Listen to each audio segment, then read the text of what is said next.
Hey everyone, Robot here. In this video we'll talk about a certain survivor perk that, as of late, has been the center of a very polarized discussion in the DVD community. The perk I'm talking about is Distortion. After Distortion was buffed in patch 6.1.0, it became a more popular perk that more survivor players started to equip. There are many players that have very strong feelings towards this perk, both in favor and against it, and both on the killer and survivor sides. So in this video we'll cover what Distortion does, how it can be used to counter killers, and my own opinion on the perk and its use.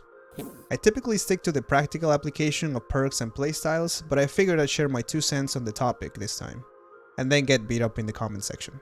By the way, I have a cold right now, so my voice sounds a little weird, so apologies for that. Without further ado, cue the little intro, little logo thingy that shows all my socials. Yeah.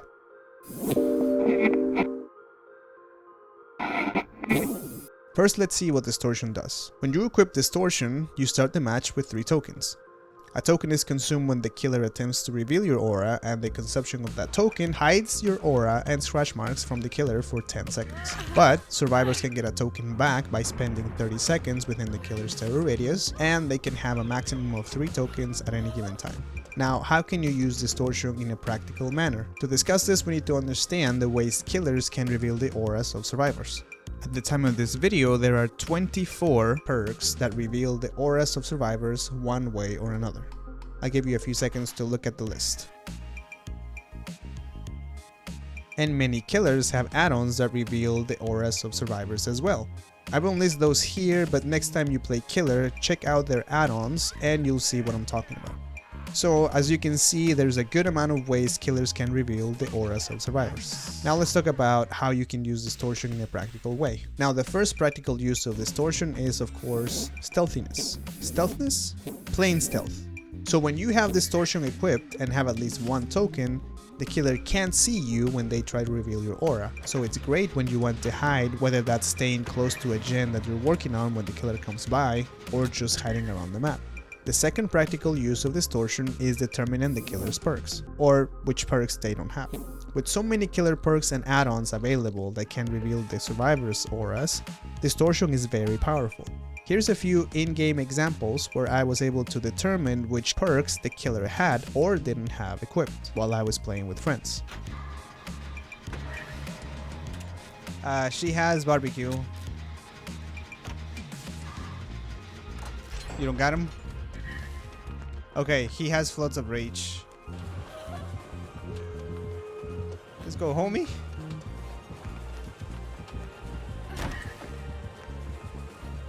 I think he's got all ears. Ooh, they have lethal. The killer has lethal. No lethal. I wonder if she has... Yeah, she does. She does have Nurse's Calling because my aura was revealed. Distortion is great playing with friends because you can let them know which perks the killer has equipped that can reveal their auras and they can play around them. Now, what is the fuzz all about over at Twitter? I mean, X, with people complaining about it both on the survivor and killer side. And yes, some survivors also dislike the perk and don't approve of other survivors running it. Well, the 2 big arguments I've seen are, and I'm gonna paraphrase here a little bit, using Distortion makes survivors play badly and not improve at the game because they don't take chases. Survivors use Distortion, go around the map hiding from the killer and let teammates die because the teammates are the ones taking the chase.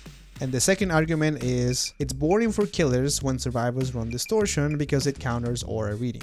Now let's take the first argument. Survivors run Distortion, hide around the map, and don't take chases, letting other people die in the process. I agree with this part of the argument. Having teammates who let you die because they're scared or don't want to be chased is not fun. I had this happen to me multiple times in solo queue, so I'm with them on this. I do disagree that this is because of Distortion. A survivor who wants to hide will find ways to do it, whether they use the perk or not. Even before Distortion got buffed, we would always see survivors hiding in the corner for no reason while the killer is hooking or chasing another survivor across the map. Sure, Distortion makes it easier, but not everyone who runs it stays hidden doing nothing all match. Some players bring Distortion because there are many perks killers can use to find them easily, revealing their auras, and Distortion just counters that, which is great in solo queue. It's like Survivors bringing Unbreakable to counter slugging, or Decisive Strike to counter tunneling.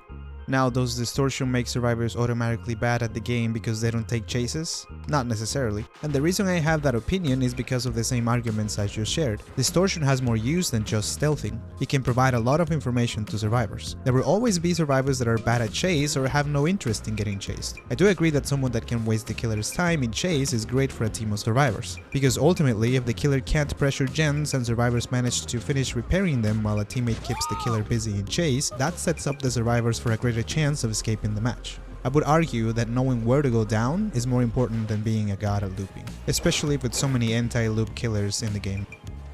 The second argument that it counters the killer's aura reading perks, and that's boring, well, that's kind of what it was designed for. Just like Trend Regression perks are designed to counter Survivor perks that allow them to repair gens quicker. But ultimately, there are killer builds that easily counter Distortion. Perks that make Survivors scream reveal their location, not their aura, so Distortion can't keep them hidden. Unless Survivors run the perk Calm Spirit, but let's not get into that right now. Now, roughly a little over half of the hours I've played DVD are as killer and the rest as Survivor. I've learned some killer players take it personally when Survivors run something that counters their playstyle and takes away their definition of quote-unquote fun. And some Survivor players do the same thing. And for the argument that Distortion is boring, maybe this counterplay is what fuels a bit of the animosity towards Survivors who run Distortion, which ruins the killer's aura reading builds. At the end of the day, the player's perception is what will dictate their position on these types of discussions. In conclusion, Distortion is strong, yes. It counters many killers' perks, but that's the point of the perk. Can some players play stealth because of it? Sure. But there are also players that play stealth without it, and others use it to help their teammates when they play with friends to counter the killer's aura reading perks. Is Distortion worth running? If you're playing with friends, I think it can be very helpful. If you're playing solo queue, there are more powerful perks that can help you or your teammates during a match. I personally don't have any strong feelings pro or against the perk, but that's just me. Which side are you on? Are you pro or against Distortion? Let me know in the comments. Thanks for watching, and I'll see you on the next one.